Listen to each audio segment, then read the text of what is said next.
So yun mga ka-Joyski, for today's video ay tuturuan ko kayo kung paano gumawa ng sumang ibos.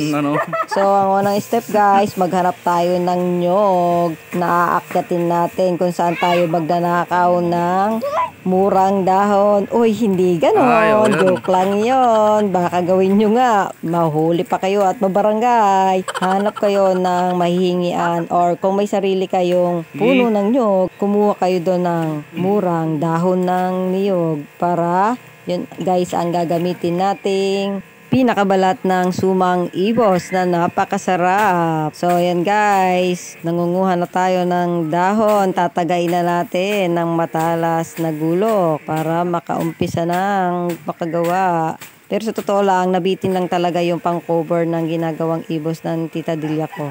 Kaya ito, kumuha na lang uli para pandagdag pang balot. So, yan guys, puputulin lang natin para makuha na siya. Wag na wag niyong gagawin guys na mangunguha kayo sa kapitbahay at baka kayo'y mapabarangay o mapapulis. Lugi pa kayo sa kinuha niyong dahon. So, yan guys, nakaputol na ako ng isang murang talapa. Isang palapa pala na mura. Ito na lang isa pang kailangang putulin para tapos na ako ng pagpuputol at makasimula na ulit. Magkasawa ka ng ganito ah. Oh, siya na. Sige. Ay.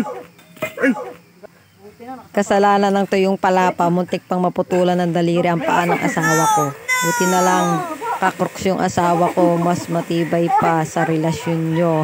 Ganun yun. Maisingit lang talaga eh.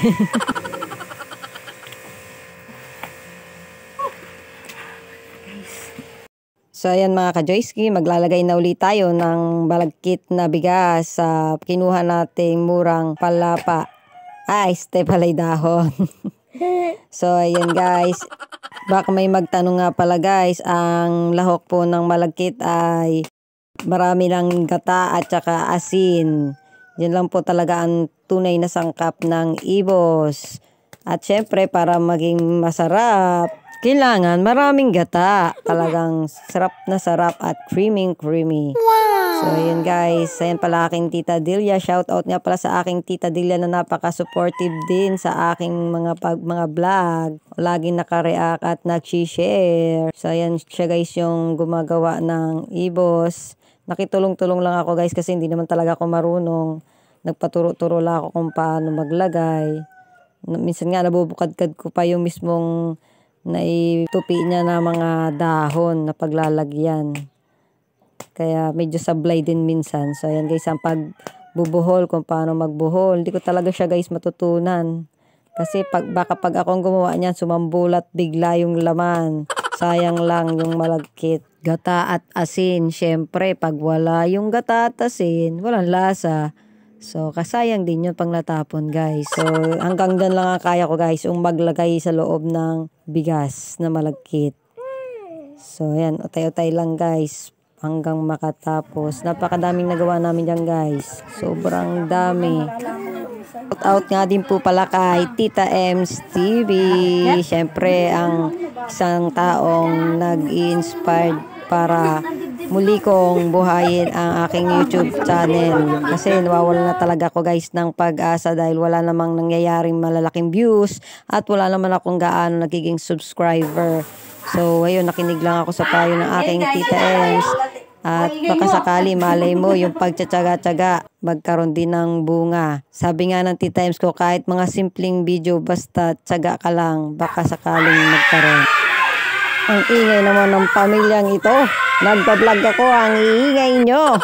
Bakit kaya maingay? Hulaan nyo guys kung bakit.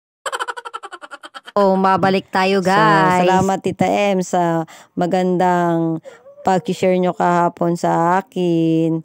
So, kaya ito, tutuloy-tuloy ko na to Tita M hanggang sa aking makakaya. So, ito mga ka-Joyski, simulan na natin ang pagluluto ng latik. So, ito mga ka-Joyski ay yung kinayod na nyog at syempre kalahating kilong asukal. Hahalu-haluin lamang natin siya sa mainit na apoy hanggang siya ay maluto at matuyo. Yung texture niya guys is tuyo na at medyo matigas. Yun ang pinakalatik ng sumang liya. At pwede rin naman sausawan guys ng sumang ibos.